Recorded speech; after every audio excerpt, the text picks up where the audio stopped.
Ecology के chapter pollution, soil erosion और adaptation के क्वेश्चन हैं, वो डिस्कस करने वाले हैं। तो आप वीडियो के शुरू से अंत तक जरूर देखें। यदि आप ऐसा सोचेंगे कि वीडियो छोटा होना चाहिए, ये वीडियो बड़ा है, तो आप नीट की तैयारी कर ही नहीं सकते। तो अगर नीट की तैयारी कर रहे हैं तो आप वीडियो को शुरू से अंत तक जरूर देखें, अन्यथा कोई फायदा नहीं है आपका। तो विलोम पाया जाता है, यूट्रोफिक झील में। रोडेडेंड्रॉन किस क्षेत्र की लाक्षणिक वनस्पति है? तो ये अल्पाइन ध्रुव की है। तीसरा ऑप्शन इसका सही है।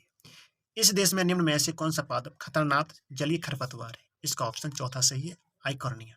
कृषि उत्पादन बढ़ाने के लिए क्या उपयोगी नहीं? वन उन्मूलन, यानी वनों को काटना कोई उपयोगी नहीं है। पर्यावरण योजना किस संगठन से संबंधित है? तो ये नीरी से संबंधित है। चौथा ऑप्शन सही है। निम्न में से कौन सा वायु प्रदूषक नहीं है? तो हाइड्रोकार्बन नहीं है। तीसरा ऑप्शन सही है। अम्लीय वर्षा का कारण क्या है? तो इसका दूसरा ऑप्शन सही है, SO2 प्लस NO2। प्रकाश रासायनिक धुआं में पाया जाता है, तो इसमें 2/3 यानी चौथा ऑप्शन बिल्कुल सही है, NO2O3 पाया जाता है। किसी आवास में लाइकेन का पाया जाना क्या दर्शाता है? तो ये दर्शाता है वायु में प्रदूषण की अनुपस्थिति दर्शाता है। चौथा ऑप्शन सही है। ग्रीन हाउस प्रभाव मुख्य रूप से किसके कारण होता है? CO2 के कारण होता है। दूसरा ऑप्शन सही है। कौन सा प्रदूषक खाद्य श्रृंखला में जैविक आवर्धन दर्शाता है? तो DDT दर्शाता है जैविक आवर्धन। पहला ऑप्शन सही है। किससे कोई वातावरणीय प्रदूषण नहीं होगा? तो ये हाइड्रोजन से कोई वातावरणीय प्रदूषण नहीं होगा।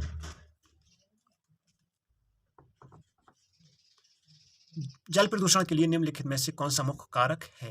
तो जल प्रदूषण के लिए जो मुख्य कारक है वो औद्योगिक अपशिष्ट है, यानी दूसरा ऑप्शन सही। निम्नलिखित में से मुख्य वायु प्रदूषक है? तो मुख्य वायु प्रदूषक पूछा है इसमें, तो कार्बन मोनोऑक्साइड पहला सही है। कौन जलीय प्रदूषण के लिए महत्वपूर्ण है? तो जलीय प्रदूषण के लिए वहित मल, चौथा सही है। निम्नलिखित में से कौन सा वातावरणीय प्रदूषक दिल्ली में मोटर गाड़ियों के निर्वातक से उत्पन्न नहीं होता? तो राख उत्पन्न नहीं होती, तीसरा सही है। प्रदूषण नियंत्रित किया जा सकता है, तो प्रदूषण नियंत्रित किया जा सकता है तो उपर्युक्त सभी पे वहित जल का उपचार द्वारा, परमाणु विस्फोटों पर रोक लगाकर, विद्युत द्वारा चलने वाली गाड़ियां बनाकर। तो 18वां क्वेश्चन है, यदि जल प्रदूषण वर्तमान दर से होता रहा तो क्या हो जाएगा? तो जलीय पादपों को ऑक्सीजन अणु नहीं मिलेंगे, वो खत्म हो जाएंगे, मर जाएंगे, जलीय जीवन नष्ट हो जाएगा। पौधों को अत्यधिक फ्लोराइड सांद्रता में रखने से लाक्षणिक ऊतकक्षय या हरमहीनता हो जाती है, तो इसका तीसरा ऑप्शन सही है, पर्णशीश एवं पर्णतटों में।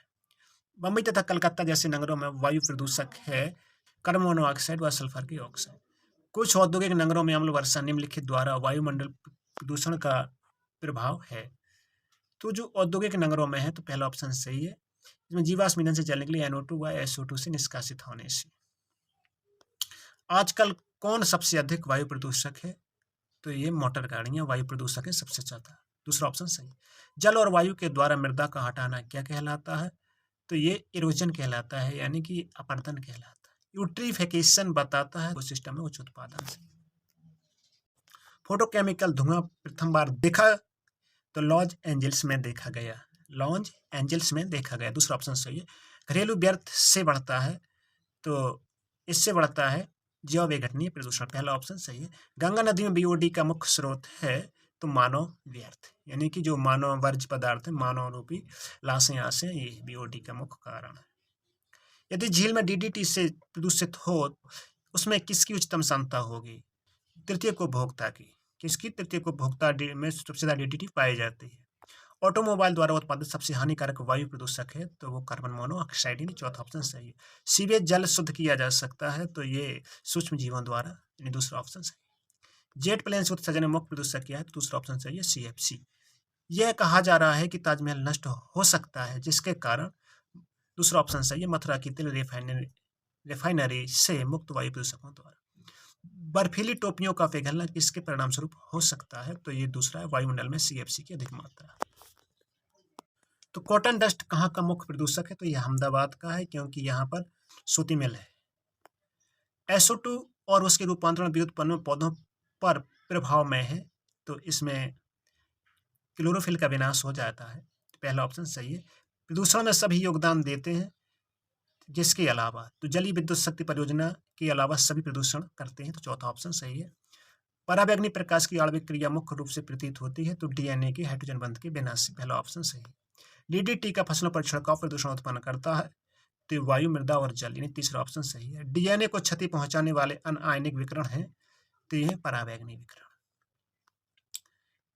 विकिरण तथा स्वास्थ्य संकट इसलिए है क्योंकि इसके कारण होते हैं, तो ल्यूकीमिया होता है, यानी कैंसर होता है। BOD क्या है, तो BOD है दूसरा ऑप्शन सही है, सूक्ष्म जीवों द्वारा अपघटन के लिए उपयोग की गई ऑक्सीजन की मात्रा। सामान्य बातचीत में जो ध्वनि की तीव्रता होती है, वो दूसरा ऑप्शन सही है, 30 से 60 डेसिबल। निम्न में से प्रदूषित जल में अनुपस्थित होता है, तो स्टोन फ्लाई का लार्वा अनुपस्थित होता है इसमें। इससे जल को पता लगा जा सकता है कि प्रदूषित है जल, क्योंकि ये मर जाता है। कौन से देश में सबसे अधिक ग्रीन हाउस गैसें उत्सर्जित होती हैं, तो ये USA में है। तीसरा ऑप्शन सही। ऊपरी वातावरण की ओजोन सतह किससे नष्ट हो रही है, तो क्लोरोफ्लोरोकार्बन से नष्ट हो रही है। तीसरा ऑप्शन बिल्कुल सही है। मोटर वाहन के निर्वातक में सबसे घातक धातु प्रदूषक होता है, वो लेड होता है। तीसरा यानी PB सही है। BOD का संबंध किससे है, तो ये दोनों से, कार्बनिक पदार्थ और सूक्ष्म जीवाणु दोनों से। मृदा अपरदन के लिए अधिक होता है मृदा अपरदन अधिक होता है, तो ये जब वर्षा बहुत तेज होती है, यानी चौथा ऑप्शन सही है। मृदा अपरदन को रोका जा सकता है, तो ये चौथा ऑप्शन सही है। नहीं, इसका तीसरा ऑप्शन सही है, वृक्षारोपण द्वारा। मृदा संरक्षण वह क्रिया है जिसमें मृदा को उसकी हानि से सुरक्षित किया जा सकता है। तीसरा ऑप्शन सही है। पर्वतीय क्षेत्रों में मृदा अपरदन कम किया जा सकता है, तो वो ट्रेचिंग द्वारा किया जा सकता है, विधि का निर्माण द्वारा। पहला ऑप्शन सही है। भूमि अपरदन रोका जा सकता है, तो वृक्षारोपण। उपर्युक्त सभी द्वारा रोका जा। बाढ़ को नियंत्रित करने में सबसे प्रभावी कौन सी विधि है, तो ये है आपकी